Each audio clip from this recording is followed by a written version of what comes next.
Ito nga po si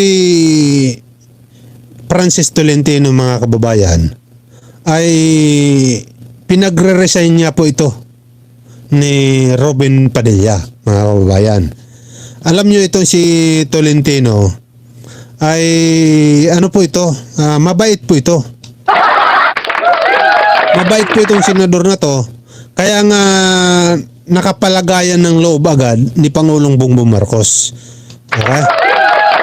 Ang hindi ko maintindihan dito sa mga taga PDP tulad nila Bato, Bongo, ito Duterte, Robin Padilla, bakit pinag-iinitan nila itong si Tolentino at pinagre-resign niya po, mga kababayan? Ang dahilan po ni Robin Padilla, mga kababayan, ay sabi niya para raw makapokus itong si Tolentino sa kanyang bagong trabaho. Diba? Halatang halata po, mga kababayan, na dahilan lang po yan ni Senador Robin Padilla. At halatang halata po na inutusan lang po siya. Diba? Meron po itong si Robin Padilla, meron po itong tali. Tali ba? Parang kalabaw ba? Kung ano po ang itugway, yun po, gagalaw po siya, mga kababayan. Yan po si Senador Robin Padilla. Kasi nga po, kung talagang siya ang may gawa niyan na ganyan paraan, edi sana po matagal niya na po yan sinabi. Diba? Matagal niya na po sana sinabi nila na mag-resign itong si Francis Tolentino sa PDP laban. Ayaw na lang po kasi nila diretsuhin, mga kababayan, na si Tolentino ay hindi sumasang-ayon sa kanilang pinaggagawa. Hindi sumasang-ayon si Tolentino sa mga batikos dito sa administrasyon na to, mga kababayan. Kaya hindi po siya sumasali sa mga ganyan, di ba? Kasi po, mga senador po kasi sila ng taong bayan. Hindi po mabuti pa ito si Tolentino, mga kababayan, dahil alam niya ang kanyang trabaho. Samantala itong mga ibang na nasa PDP tulad ni Robin Padilla, Bongo, Bato de la Rosa, hindi po nila alam na ang bumoto po sa kanila, mga kababayan, ay hindi lang mga taga PDP, hindi lang DDS, di ba? Lahat po, mga kababayan, kaya nga po sila nanalo eh. Di ba? Yan ang hindi po nila maintindihan. Kaya naman itong si Tolentino, humihiwalay po, mga kababayan, sa kanila. Di ba? Humihiwalay po sa kanila. Ngayon, pinag-iinitan na po at pinagre-resign. Nakakalungkot naman yan, mga kababayan, di ba? Ano bang ng mga, bago natin basahin yung statement ni Senador Robin Padilla, ano ba yung pulso ng taong bayan dito? Basahin natin na isa-isa. Yung pulso ng taong bayan, dapat yung maayos na comment lang, ha. Huwag yung puro kalokohan, ha. Hindi yung nakainom lang ng isang bote, biglang ratatat naman agad, ha. Malinaw kamote, ha.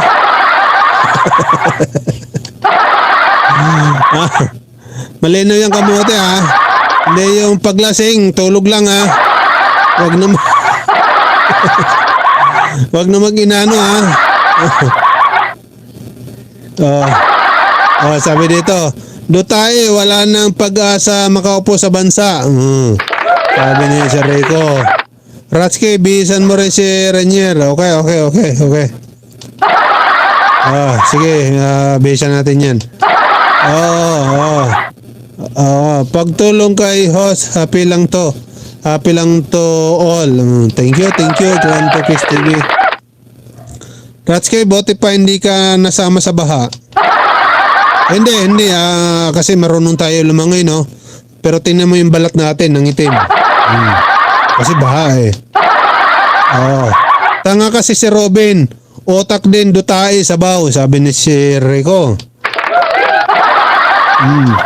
Robin Padilla, ang dami sa'yo nagagalit dito. Ay, gamote, basta didi shit, tang-ingot. Tingnan mo, boss, iniwan na ang padapa kasi laos na. Oh. Sabi ni Giampo TV, yung dotae nila matanda na, kukunin na lang ni Satanas. Gandang gabi po, sir. Mercy Arana. Ma'am, Miguel Absato Chayo. Wala akong pakialam kay Robin, naka-fentanyl din. Sabi. Sino pa? Diba? Di kasi ako humahanga sa naka-fentanyl. Tingnan mo, paika-ika na parang zombie. Yan po mga kababayan ang pulso ng tao. Dahil dito sa ginawa ni Senador Robin Padilla at ng PDP laban. Diba? Mga kababayan. Basahin po natin ang statement ni Robin Padilla, mga kababayan. Okay, sabi ni Robin Padilla dito.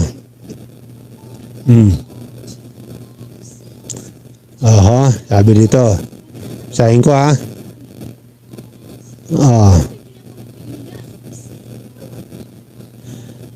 PDP President Senator Robin Hood Padilla has proposed that Senate Majority Leader Francis Tolentino resign from his position in the party to focus on his job as staff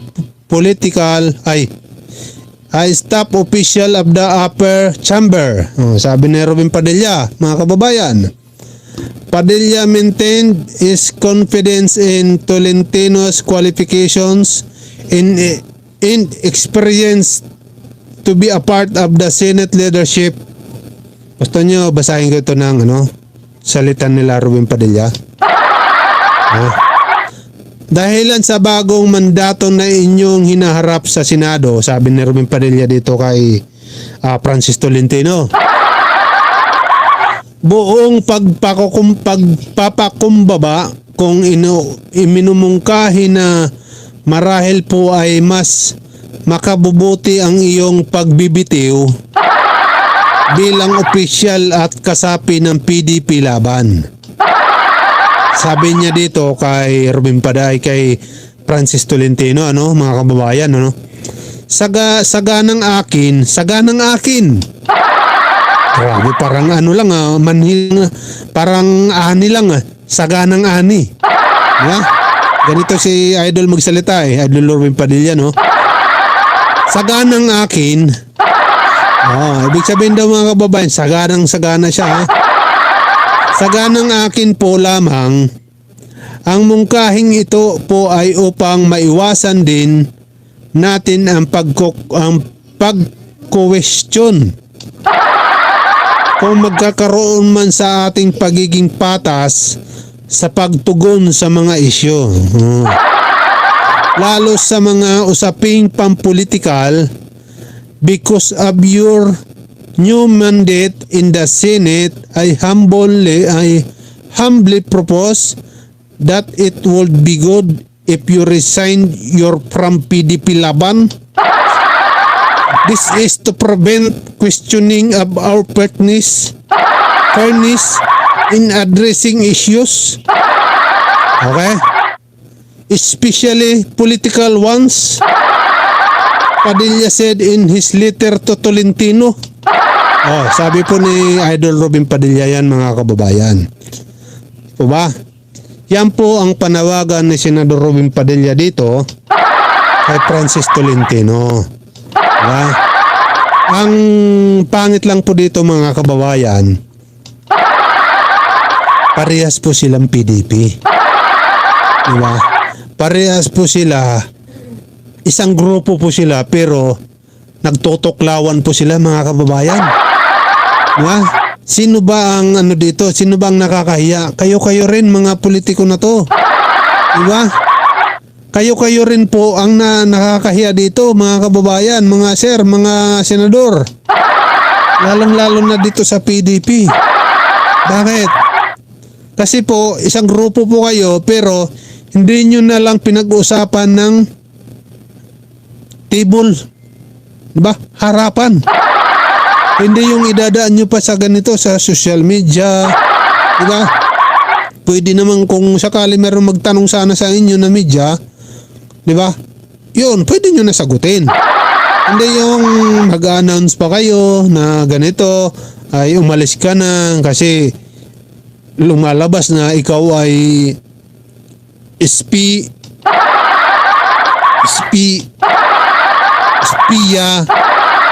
Lumalabas na ikaw ay espiya.